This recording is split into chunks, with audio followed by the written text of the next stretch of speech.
poursuit avec la section 3.2 où on va parler ici des caractéristiques de la loi normale. Donc, on va avoir quelques-unes, on va avoir deux en particulier. Et avec ça, on va être capable d'aller faire quelques exemples déjà par rapport à la loi normale.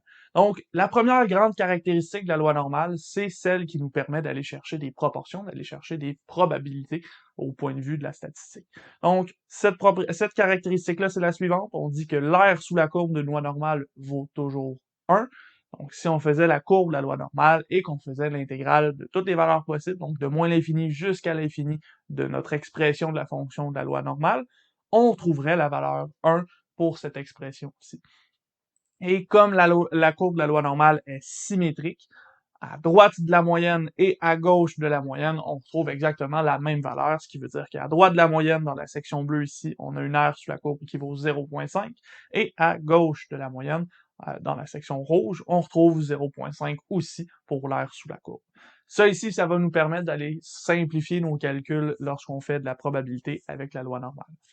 Ensuite, la deuxième caractéristique qu'on voit, c'est le fait que la probabilité que notre variable aléatoire x soit entre une certaine valeur x1 et x2, cette probabilité-là, elle est toujours donnée par l'aire sous la courbe entre nos deux valeurs x1 et x2. Donc, dans un schéma, on a la loi normale de la variable x, on a notre moyenne mu dans le milieu, et on a les valeurs x1 et x2 qui sont sur notre axe. Ben, si on faisait l'aire sous la courbe de la section bleue, ça nous donnerait exactement la probabilité qu'on soit entre x1 et x2.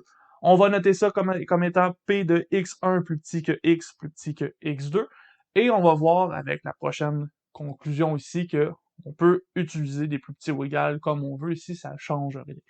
En fait, ce qu'on se dit par la suite, c'est que la probabilité que x soit égal à petit x vaut 0, parce que si vous faites la probabilité, si vous faites l'aire sous la courbe entre x et x aussi, donc en un point fixe, cette aire sous la courbe-là va valoir 0, peu importe la valeur de x. Donc, nécessairement, la probabilité d'être égal à x, ça vaut 0. Donc, une probabilité ponctuelle avec la loi normale, ça vaut toujours 0.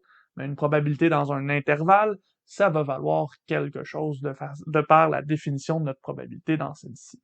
Ce que ça veut dire, c'est que notamment, notre probabilité ici de x1 plus petit que x plus petit que x2 pourrait s'écrire x1 plus petit que x plus petit que x2, plus petit ou égal, je recommence, x1 plus petit ou égal à x plus petit que x2, on pourrait avoir x1 plus petit ou égal à x plus petit ou égal à x2, et on pourrait avoir x1 plus petit que x plus petit ou égal à x2. Donc, le signe de plus petit ou égal peut être utilisé comme on veut ici, il n'y a pas de changement. Ça reste toujours la même chose parce qu'une ponctualité, la probabilité ponctuelle vaut 0, donc elle n'a pas d'influence sur le résultat qu'on obtient dans notre intervalle. On se donne quelques exemples avec ça ici. On y va très basique là, pour l'instant. On n'ira pas avec des chiffres précis pour la probabilité, mais on va être capable d'aller chercher quelques affaires. Donc, exemple 3.1, on se donne une variable qui suit une normale 70-25. Donc, on a une moyenne à 70 et une variance à 25, donc écart type ici à 5, sigma pour 5. Et à ce moment-ci, on essaie de représenter la probabilité que x soit plus grand que 70, probabilité que x soit plus petit que 60, et probabilité que x soit plus grand que 60. Donc pour ça ici, premièrement, je vais devoir identifier au milieu de ma courbe ma moyenne à 70. Et là, je cherche ce qui est plus grand que 70, donc en réalité, c'est ce qui est entre 70 et l'infini. Donc ce sera l'aire sous la courbe à partir de x égale 70 sur l'axe des abscisses. Si j'allais plutôt chercher x plus petit que 60, mais encore une fois, je vais aller chercher ma moyenne à 70. Ma valeur 60 est un peu avant 70, donc je vais aller un petit peu avant 70. Et ici, je cherche à être plus petit que 70, donc je cherche à être entre moins l'infini, plus petit que 60, donc entre moins l'infini et 60 à ce moment-là. Je vais aller chercher l'aire sous la courbe qui correspond à la zone assurée ici. Encore une fois, c'est l'axe, c'est la variable x qui est sur l'axe des abscisses. Finalement, probabilité que x soit plus grand que 60, encore une fois, j'ai besoin de ma moyenne dans le milieu. Je vais avoir besoin de la valeur 60 sur l'axe des abscisses. Et ce que je veux, c'est être plus grand. Donc, c'est être entre 60 et plus l'infini. Donc, je vais aller chercher l'aire sous la courbe de cette zone ici pour obtenir ma probabilité. C'est pas plus compliqué que ça pour l'instant. On va pas chercher des chiffres encore. On n'a pas vu la table de la loi normale, donc on peut pas aller chercher les valeurs pour l'instant. Et on n'a pas encore trouvé comment recentrer, réduire notre loi normale pour pouvoir utiliser notre table.